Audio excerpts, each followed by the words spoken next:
This is the Karl Miller Show, where we talk about all things real estate, financial investments, and getting into a home you love.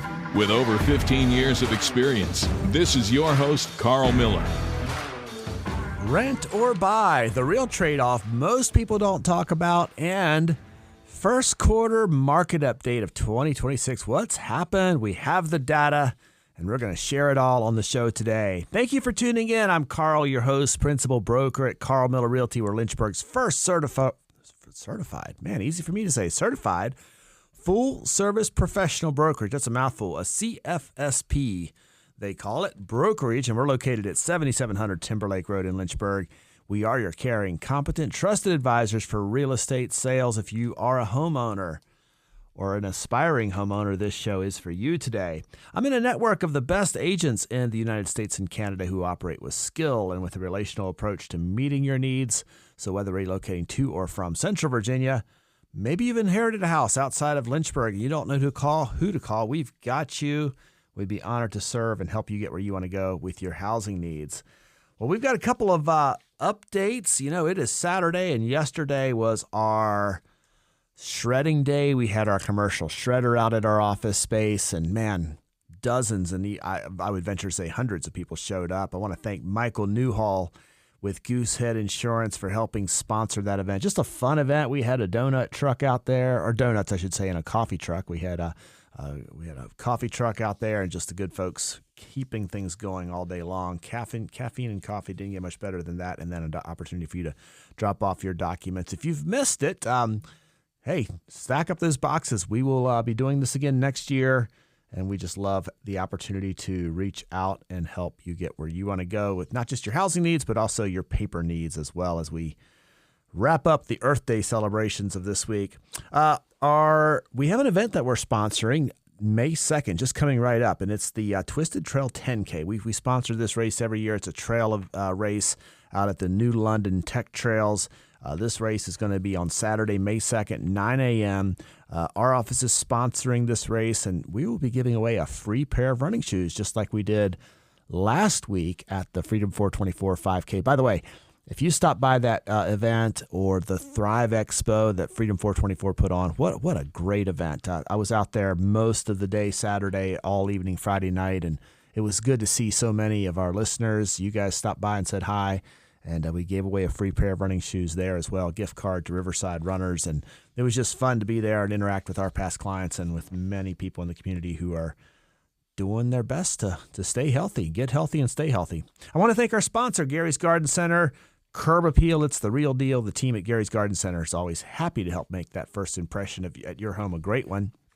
So if you need a quick pop of some seasonal color, you want to spruce up your flower beds or refresh your landscape, get lawn care advice, or just simply enjoy some fresh air, visit Gary's Garden Center. Vibrant flowers are blooming, majestic trees providing shade, lush greenery that greets your guests with warmth. That could all be yours at your home after visiting and implementing Gary's Garden Center's products and advice. So they have friendly service, expert advice, beautiful selection. 794 Leesville Road. You can also visit garysgardencenter.com. Stop by, tell them you heard about them on the Karl Miller Show. It's time for a new featured listing from Karl Miller Realty. All right, the featured listing of the week that we were going to talk about just went under contract, so I'm going to pivot here and talk about a listing we have up in Madison Heights. This is a great house. It's located at 112 Hickory Way. It's a 3-bedroom, 2.5 bath home with over 2,000 square feet that's listed for just $374,900. It is a really nice brick. It's a split foyer house, but it's just meticulously maintained. And if you click through the pictures, just beautiful balance of finishes. It's on a quiet cul-de-sac. It's got granite countertops in that kitchen, newer cabinets, really nice ensuite bedroom and bathroom. There's a second full bath just showcasing. They got a clawfoot tub in that bathroom, which is really, really cool. There's some really nice outdoor space, including a covered back porch with sunshades. There's a large patio, a fire pit, a partially fenced backyard. This is just a great house. Lots of updates. Check it out. Again, the address is 112 Hickory Way. Kathy Bowman Ladd has that property listed and new price of just $374.9. You can visit karlmillerrealty.com. Just ask for Kathy, and she'll get you all of the information on that home, and I would highly encourage you to check that one out before it is sold. Well, let's talk about renting or buying. You know, there's a trade-off when you are renting versus buying, and you may have even asked, you know, is it even worth trying to buy a home right now? There's some sentiment out here in the marketplace nationally that, hey, home ownership is dying, you're better off renting, and I get it. You know, home prices are high, mortgage rates are, you know, they floated up, they float down, and renting feels like an easier path. And in some cases, it might seem like it's the only realistic option that buyers have today. But if you're weighing the decision of buying versus renting, there is a part of the conversation that doesn't get talked about enough, and that is this. It's what each choice does for your future and what renting gets you and what it doesn't. So a couple of advantages that renting does provide. Number one, just three of them real quick. Lower upfront costs. There's less responsibility, number two. And number three, just flexibility to move whenever you want. But 70% of aspiring homeowners, according to Bank of America survey that was recently done, they worry about what long-term renting means for their future. And I think that's a conversation that is worth having. Yahoo Finance put out an article recently and quotes, paying rent doesn't really build equity. You get a place to live, but there's no ownership stake, no price appreciation, and no asset to leverage for future borrowing or future investment. And so while renting may feel easier, that flexibility does come at a cost. And we've kind of talked about on the show before how the average net worth of a homeowner versus a tenant, and it's 43x. You know, the average tenant's net worth in the United States is worth $10,000. Average homeowner's net worth is $430,000. I think a big part of this equation is home ownership does build wealth over time. And, you know, I think about my situation. The very first house I bought, I paid, I think it was about $62,000 or $65,000 for that house. And that was my first house. And when I sold that house, I sold it for, it doubled, about $120,000 is what I sold it for. And then that allowed me to move into a house that I paid $180,000 for. I lived in that house for about 10 years. It was, I guess, a total of 12 years. And when I sold that house that I paid $180,000 for, I sold it for $280,000. And then that allowed me to move into the next house, which was in the $400,000 range. And that home is now worth around $700,000. So there's a ladder effect. Now granted, I didn't move every 2 years. I held on to these houses for a decade. But that's my story. And I think most homeowners that are in their 50s and 60s and 70s would tell you, if you buy your house and you hold it, it just does build wealth long term. And had I been renting for the last 25 years of my life, my housing payments would have probably been about the same, and I certainly wouldn't have reaped the benefits of that equity appreciation over time. By the way, tax-free equity. It's kind of a cool story. Well, and even if you would have continued to rent, those payments probably would have stayed maybe around the same place, but they definitely wouldn't have gone down. Yeah. It probably would have gone the other direction and up. gone up instead of, especially in today's market where rent rates are, oh my goodness, yeah, as high as you can think.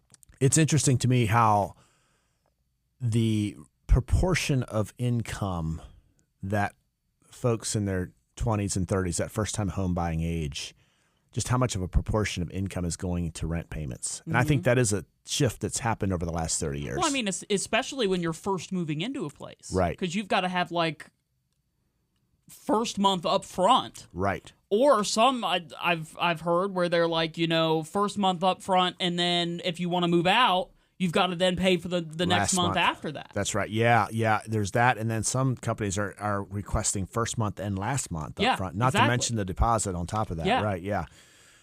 So I think the key point here is that homeownership does build wealth over time.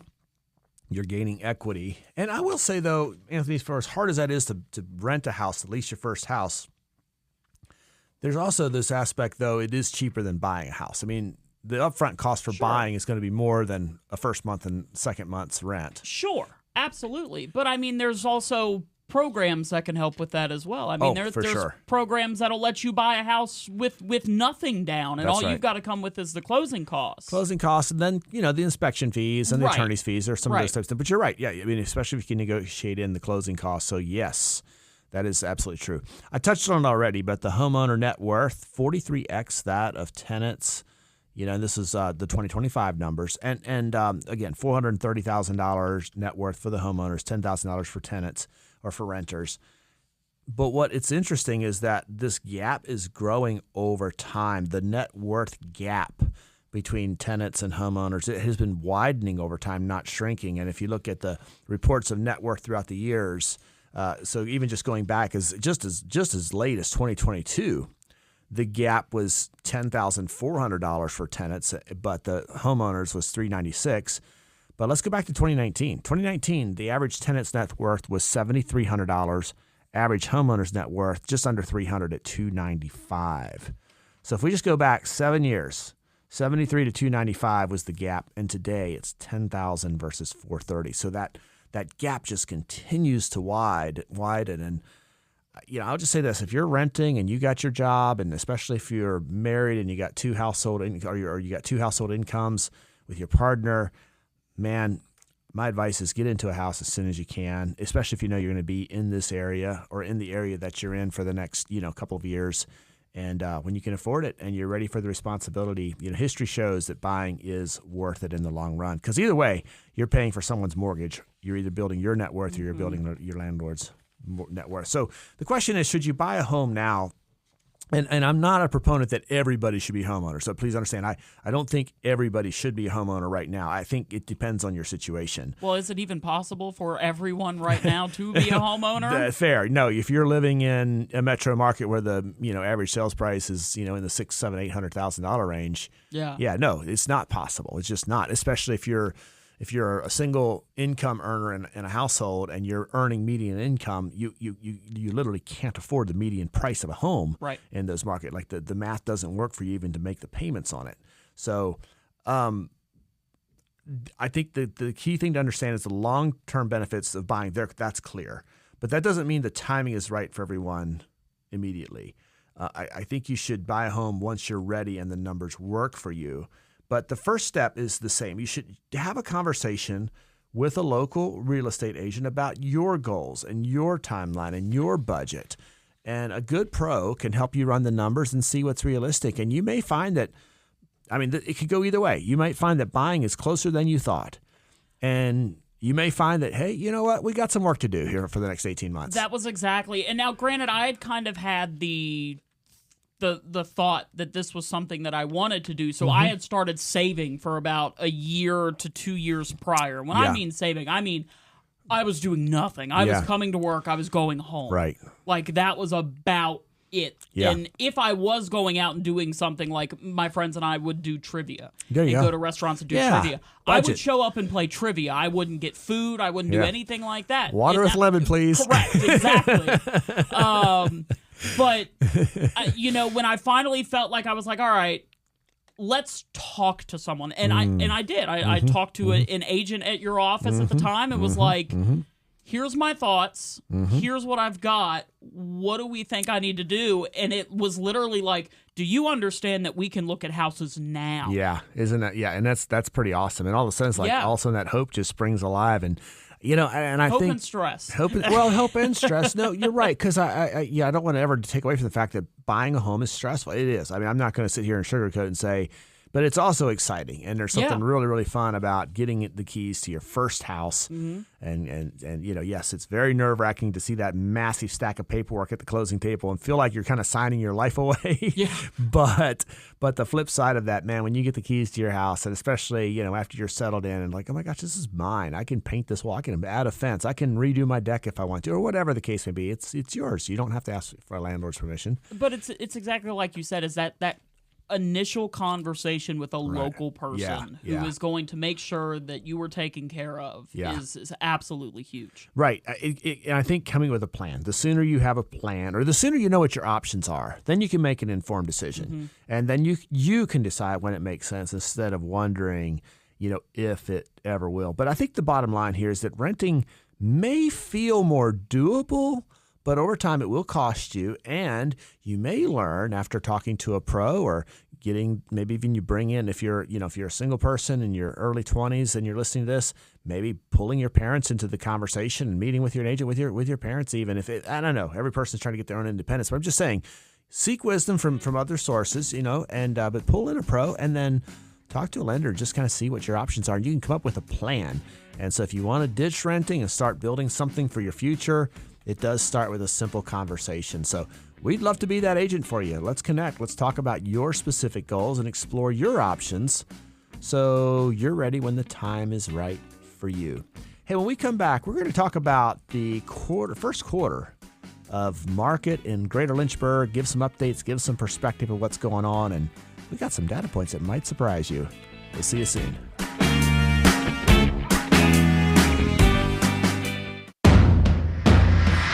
Welcome back to the Karl Miller Show. I'm Karl, your host, the principal broker at Karl Miller Realty. You can follow our social pages. Sierra, she's our creative director. She continues to put out fun, engaging content. Our social handles on Instagram and Facebook are at Karl Miller Realty. Follow us there. We hope you'll learn something new. You'll get the opportunity to interact with us, and maybe there's a real estate question you want answered or a topic you'd like to hear about. I'd love to engage with you. It's time for Karl Miller Realty's local stat of the week. Well, as of this week, 530 single-family homes are for sale in Lynchburg and 3 touching counties. This is the highest number of available homes we've seen in any given week since January 1st. And it's great news for buyers. With more selection, there are more options than ever this year for you. The market is active, despite the fluctuations in interest rates and the fuel prices. And that just basically indicates that buyers' needs and desires to own homes outweighs the uncertainty in the economy. It makes sense to me, though, because people will figure out a way, to live in a home, and shelter's a present need that's always there. So with more options on the market, interest rates currently lowering slightly this week, the last several weeks, and the price is stable. If you want to join the other 84 million homeowners in the United States this year, contact us today. We will guide you forward. The stat is 530 single-family homes for sale in Lynchburg and 3 touching counties. Well, what's happening in the market? We've got, we're into April now. We're well into April, and we've got all the data for the first quarter for Lynchburg and 3 touching counties through our local MLS. And if you've been listening to my show for quite some time, I'm a student of the data. I like to look at the data. I like to interpret the data, and then basically break down those data points and share what that means. Boots on the ground. What does that mean for you if you're an owner? What does that mean for you if you're a home buyer today? So we've got those numbers. And, the risk I run when I share numbers on a radio show like this is it just kind of sounds like blah, blah, blah. So if you want details or graphs or that type of thing, we can certainly provide that to you if you reach out to us. But here's what's going on in the market. So first quarter housing data for Greater Lynchburg area. So when I say Greater Lynchburg, I'm pretty consistent with the way I run. I'm very consistent with the way I run data. I run Lynchburg and 3 touching counties. So this is Lynchburg, Amherst, Bedford, and Campbell. We've got all the stats for the outlying counties as well. Appomattox is a county we're very active in. We're active down in Halifax County. We go out to Charlotte County. We go up to Nelson County. So just so you know, we're not just limited to these counties in Virginia, but it's kind of our primary market is Lynchburg and 3 touching counties. So Q1 statistics are this. There were 470 single-family homes sold, and that is a low number. I mean, that's like only 156 homes selling a month the first quarter. The median sales price was $324.90, so just over $320,000. That's the median sales price for a single-family home. And the days on market continues to stay pretty low, 21 median days on market for the homes that closed. And the list sales price ratio is another number I pay attention to, and the list price sales price ratio 97.54%. So 97.5% is what sold typically. So how did that compare to 2025? So in 2025, there were actually more homes sold in Q1, 507 were sold, and the pricing was about 9,000 lower at 311,500. Days on market about the same, 18, again, 21 is what we saw first quarter. So just in summary, prices are up $9,000 or about 2.8%. Now, that's year-over-year data, Q1 2026 versus Q1 2025. So prices are up 2.8%. Days on market for homes sold is also up, and it doesn't sound like much, but it's 17%, and so it takes 17% longer to sell a home Q1 than it did in Q1 last year. But sales volume, and that's the number of single-family homes that sold, is actually down by 7%. So just basically what that means is demand was down a little bit this first quarter. And keep in mind, in January, we had all that snow and ice, and things kind of came to a little bit of a halt there for about 3 weeks. If you remember, we had that cold snap. It snowed. It was heavy snow. Schools were closed for, over a week, about almost, a week and a half, I think. Mm-hmm.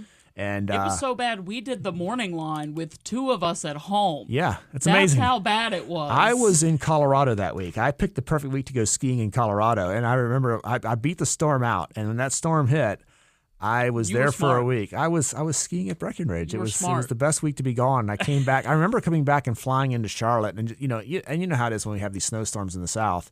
It snows, and 3 days later, it's gone. Yeah. And I was coming into Charlotte, and I remember just looking down, like, it is completely white everywhere. And that's rare. That snow stayed here for like 2 or 3 weeks after that. It was 3 weeks, I know. It was so heavy that the guys that I used to clear my parking lot, they only cleared half of it because it was just, it was concrete, as you remember. Now, are you running into, obviously, like you said, the weather, but are we still running into the people that just refuse to move off of low interest rates? No. I mean, here's the thing. I would say this: that it's still kind of a needs-based market for sellers. Then the sellers that are selling, a lot of them are selling because they need to, but that is starting to shift. People have gotten used to the idea of low 6% interest rates. The compelling need to get into a house that meets their needs is starting to outweigh the lower payment. So some people have got raises, some people have better job opportunities, some people there's just changing situations. If you got 2 more babies now and that house is too small. So we are starting to see some of that. And then there's people that have inherited a house, and the house has been vacant for 2 years and it's just time to sell it, Yeah. So we're starting to see some of those houses come on the market that people were holding on to for various reasons.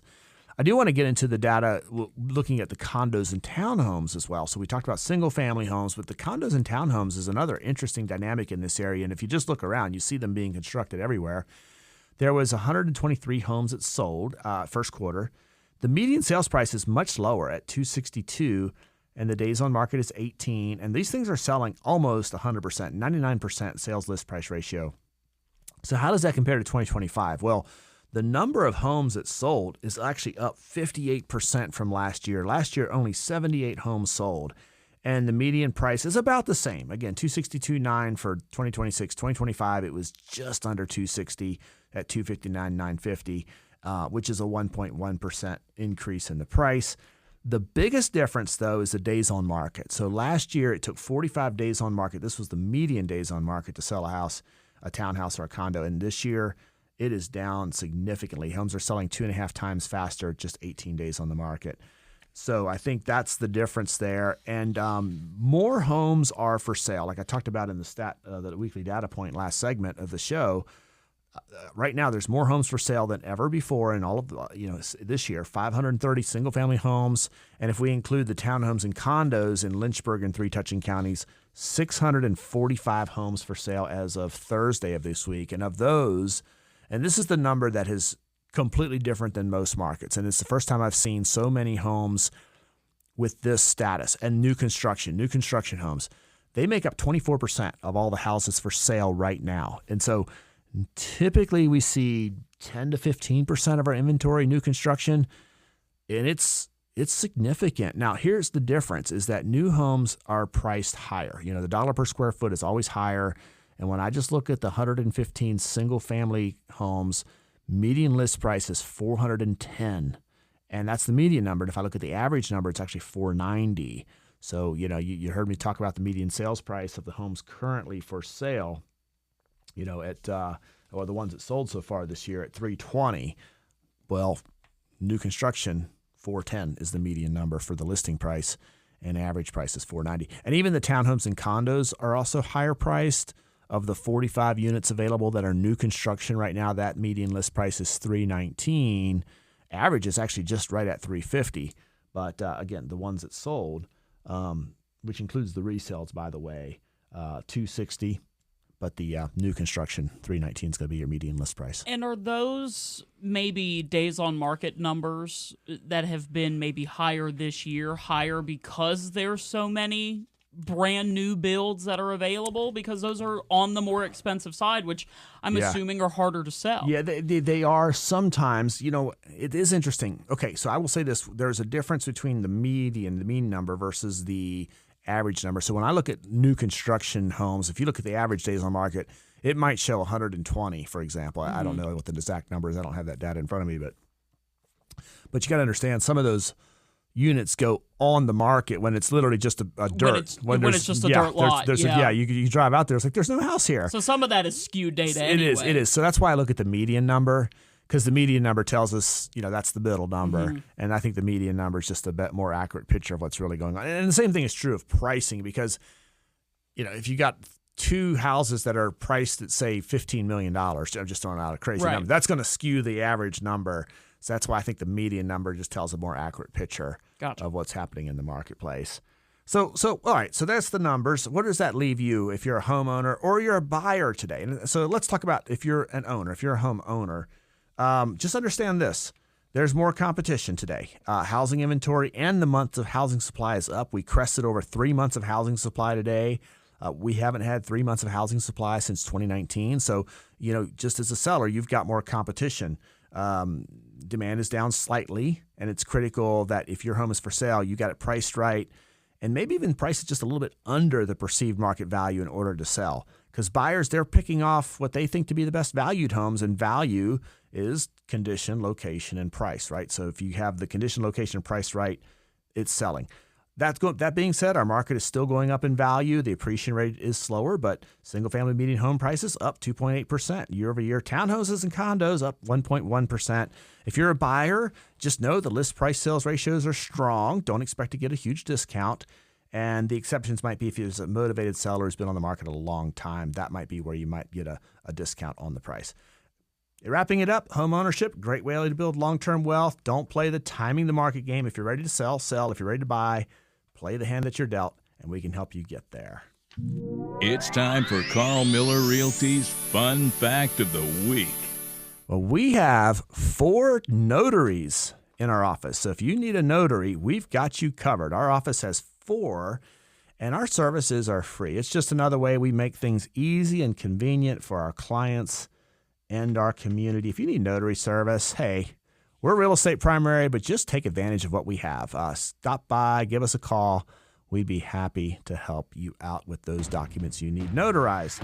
Well, if you have questions you want answered, contact us. Hit our social media platforms or give me a call at the office. Thanks again to our sponsor, Gary's Garden Center.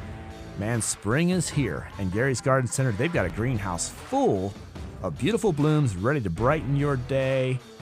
Add some spice to your life. They've got 50 varieties of herbs right now. Something for everyone. Stop by, visit Gary's Garden Center at 794 Leesville Road.